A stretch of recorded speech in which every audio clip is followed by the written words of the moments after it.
প্রতিটা দিন আমার এই চ্যানেলে অনলাইনের মক টেস্ট যারা দিতে চান বা প্র্যাকটিস করতে চান, প্রতিটা দিন আমার এই চ্যানেলে কোশ্চেন পেপার দেওয়া হয়। চলুন বেশি কথা না বাড়িয়ে ভিডিওটা শুরু করা যাক। ফার্স্ট প্রশ্ন, আকবর কাকে কবিপ্রিয় উপাধি দিয়েছিল? উত্তরটি হলো বীরবলকে আকবর কবিপ্রিয় উপাধি দিয়েছিল।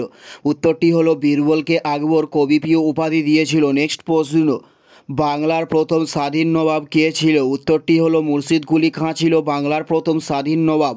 উত্তরটি হলো মুর্শিদ কুলি খাঁ। নেক্সট প্রশ্ন, ছন্দের জাদুকর কাকে বলা হয়ে থাকে? উত্তরটি হলো সত্যেন্দ্রনাথ দত্তকে ছন্দের জাদুকর বলা হয়। উত্তরটি হলো সত্যেন্দ্রনাথ দত্তকে ছন্দের জাদুকর বলা হয়ে থাকে। নেক্সট প্রশ্ন, পদার্থের পরিমাপের একককে কি বলা হয়? উত্তরটি হলো ওহম বলা হয় পদার্থের পরিমাপের একককে। উত্তরটি হলো ওহম বলা হয় পদার্থের পরিমাপের একককে। নেক্সট প্রশ্ন, গুপ্তাব্দ কে প্রচলন করেন? উত্তরটি হলো প্রথম চন্দ্রগুপ্ত গুপ্তাব্দকে প্রচলন করে থাকেন। উত্তরটি হলো প্রথম চন্দ্রগুপ্ত গুপ্তাব্দকে প্রচলন করেন। নেক্সট প্রশ্ন, ফুসফুসের আবরণীকে কি বলা হয়? উত্তরটি হলো প্লোরা বলা হয় ফুসফুসের আবরণীকে।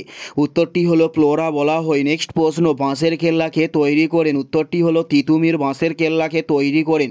উত্তরটি হলো তিতুমির বাঁশের কেল্লাকে তৈরি করে থাকেন। নেক্সট প্রশ্ন হলো জয় হিন্দ স্লোগান কে দিয়েছেন? উত্তরটি হলো সুভাষচন্দ্র বসু জয় হিন্দ স্লোগান দিয়েছেন।